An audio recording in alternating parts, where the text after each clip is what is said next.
Literally hundreds of business and government leaders were in Amherst today for the Chamber of Commerce's annual luncheon. Amherst Supervisor Brian Culpa gave his State of the Town address at the meeting, highlighting key issues on their plate this year, namely revamping the Boulevard Mall and addressing safety concerns on Niagara Falls Boulevard. 2 on Your Side's Emily Lampa reports. We need to change. We can't subsist with what we currently have.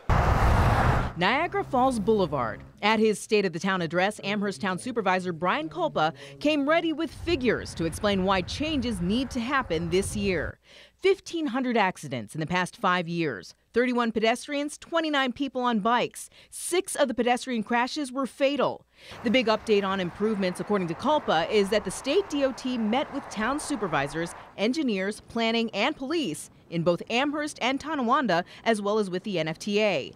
While state contractors are still in the middle of their year-long study of the boulevard, the Amherst supervisor says the state is now talking real solutions. Ultimately, they are now saying, okay, we're interested in talking about potential lane reductions, potential lane width reductions, some traffic calming, and maybe a road diet. But all of this is for just a portion of the boulevard north of the 290.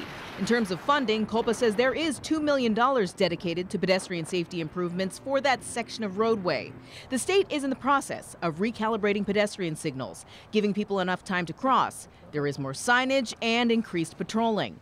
Culpa pointed to Main Street, Williamsville, as an example of how the boulevard can be improved. Main Street's 34,000, 36,000 vehicles in front of Town Hall, Village Hall at a time.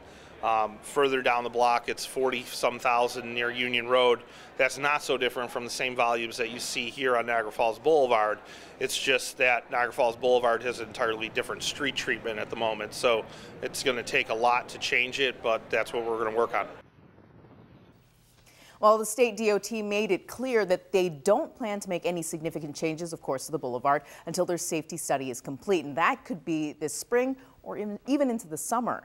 Culpa said that he hopes that means some sort of construction will happen this year, but he didn't have anything concrete. Scott, Mary Alice. Okay, we've talked about Niagara Falls Boulevard. What is the deal now with the Boulevard Mall? Well, the supervisor has a lot of plans to develop this area, but at this point, because the mall's in receivership, all they can work on is zoning and planning. It's been such a difficult process that Culpa tells us that he reached out to the governor for help on this. I'll have much more on this ahead in your news at 6. Boy, malls are having a very tough time. Right. Kinley Mall's in trouble. Yeah, they're all, talking about it all over. Yeah, retail. It's not a good time for them. Yep.